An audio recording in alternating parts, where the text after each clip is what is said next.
Welcome back to another episode, guys, of my Schalke career mode. We are making some very nice progress. Oh, I tell you what, every time I do a career mode, I just cannot wait until the winter transfer window, and we are edging closer, guys. I don't know what I'm going to do to this team. You know, I've got a lot of good players, a lot of good options. I've got squad depth. I've got players in every single position that can play.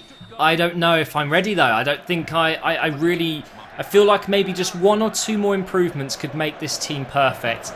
And I need perfection if I want to do well in the Champions League. And by the way, in this episode we have two league games, and then we have one Champions League game at the end. And things go down, as you probably already realised from the title. So pretty interesting episode if you ask me. But to start off with, we get a very, very poor finish from Cavani there. Not good enough. I paid big money for you. But to be honest, guys, Cavani has more than shown his value, because he has been insane for me since I got him. So really happy with Cavani, but that miss was pretty bad. And he gets the header on goal here as well, but it's another good save. I was just trying to get as many points as I could in the league while I can, because obviously I have said to you already, I'm going to be focusing on the Champions League because that's what I'll be judged on first. But again, I went from scoring so many goals last episode. I mentioned how I was just, enjoying playing. Whereas this episode, I was playing kind of late at night, just wanted to get the gameplay for the next day when I was going to do this recording. And things weren't going my way. I was hitting the post, I was getting so many saves, but finally we do get the breakthrough, and it's in the 45th minute, guys, and it is Cavani. Beautiful finish, really is a very nice finish this, because it kind of bounced up, I think, just before he hit it. If not, it's a very poor finish. Let's have a look at the replay and see if it did bounce up, because it looked like he scuffed it a little bit.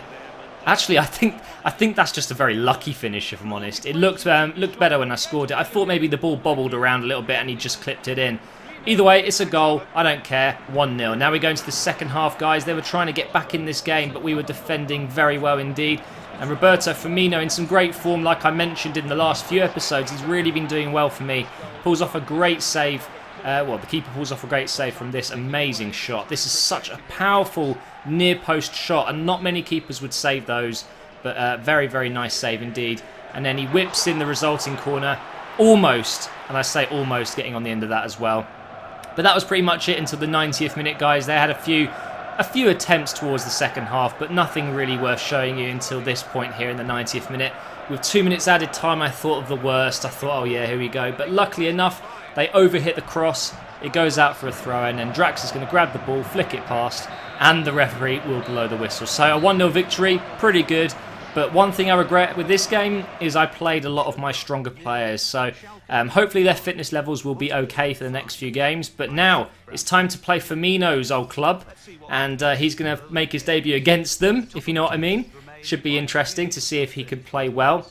Obviously now Hoades came back from injury recently, and I was able to finally get him back in the team because he was fully fit, and it was perfect timing because Papadopoulos had 3 days out. He was low on fitness, and it meant we could bring in Hoades for this game against Hoffenheim.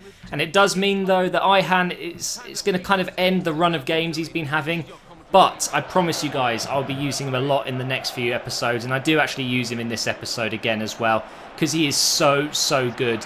And talking of good, that is a fantastic finish from Draxler, and it's my favourite type of assist from Firmino here. You just wait, and then boom, wait for that run, thread it through, simple finish, just straight across the goal there, very nice indeed. And trying to do the same here, but this time it was Kovacic trying to bend one over the top. And unfortunately, Draxler isn't the paciest of players, but I don't think many other players would have got to that either. I don't know if you noticed, actually, there's a certain someone special in goal if you're an Arsenal fan, and that is Ospina, our new signing. And he's involved in a pretty awkward situation here. Cavani dives in to get the scrappage from the cross there, wants to head it in, and he just kind of like barges straight into his knee or his thigh and gets a yellow card. It didn't really make sense to me, but whatever. We're still 1-0 at this point. And they come very, very close to scoring here. Look at that. That is so fortunate for me. Comes off the post, off Fairman, and out for a corner kick. But this was too close. It really shouldn't be getting to the point where my defence is that bad. But talking of bad defending, I go ahead and have an awful tackle with Zalalen there. He was playing just, I just fancy playing him, to be honest. And, yeah, I got a red card with him. Now, if you watch the replay, it didn't seem very fair, if you ask me. I think the referee was a bit harsh here. Sure, it's a foul, but is it really a red card? He hasn't gone in from behind. He hasn't broken his leg. I think maybe a yellow would have been fine, but unfortunately the referee did send him off, so we had to play around with the team here to make some changes. I always like to take off a winger if I get a red card, so at least the central bit of your team is strong, and always make sure you fill in gaps in defence, otherwise obviously you're going to concede. So get your men behind the ball, take off a winger because, well, if you're playing like me, my kind of play style, you don't use wingers as much. That's the player you should be taking off. But anyway, even though we were down to 10 men, we were still playing relatively well. I did try and keep possession as much as I could, but it was difficult. It really was. It was difficult keeping the ball when they've got one extra man. Very lucky there to not concede a penalty, and Ihan is obviously playing in this match here. And he really is a good defender, guys. I recommend purchasing him if you're with a kind of like lower league team and you want someone solid in your defence, but young, has great potential. Ihan is fantastic, but we finished this game 1-0. We actually won despite having a red card, so I was very happy with that. And we move into the last game of this episode, and that is against Zenit at their ground. We obviously got beaten by Zenit before, and that's why they were on top of us in the table as well. When we were level on points, they were on top because of the head-to-head rule. I actually completely forgot about that, so that was a pretty interesting thing to read in the comments. But now it's our turn to get revenge, and in this game we were playing quite a few youngsters actually. We're doing quite well in the Champions League, so I didn't want to completely put the strongest team I can out. But Hazard, I'm not enjoying using him, so Meyer comes in instead. Ihan returns, and so does Vitor. He is in the central defensive midfield area with Hoger, I think it was, playing next to him here. But we're playing in the rain, guys, in Russia, even though it's technically not. And by the way, I just saw obviously yesterday the BPL news from FIFA 15 that every single stadium in the Premier League will be in the game next year, which is absolutely phenomenal. But I want more. We need more stadiums. Zenit could have their stadium in. That would be awesome. But anyway, this game started off pretty well, actually. We did concede an early chance, but then we get one ourselves here with Meyer, who unfortunately smashes it wide, and then Volland gets on the end of a beautiful pass, and again, just doesn't quite get it in the net. But unfortunately, it's a good save, and the keeper was having a good game. But we do get a corner later on. In the 22nd minute, we whip it in, and Hoades scores a header. He's back from injury, and he's banging in goals, and it's a very, very simple goal, this. I'm not sure how I was so, unmarked. Actually, I want to take a look at the replay and see if I was tightly marked or not. It did seem a bit too easy. No, actually, I was pretty well marked. It's just Hoades has out-jumped him, so as simple as that. But Zenit have some great players. They've got Hulk on the wing, Danny on the wing, and this is Danny right here, smashes it in. Nothing I can do about that. I was trying to back off just that little bit more than usual because you would have seen throughout the last few episodes I've conceded some very silly goals where I'm too tight to the attackers.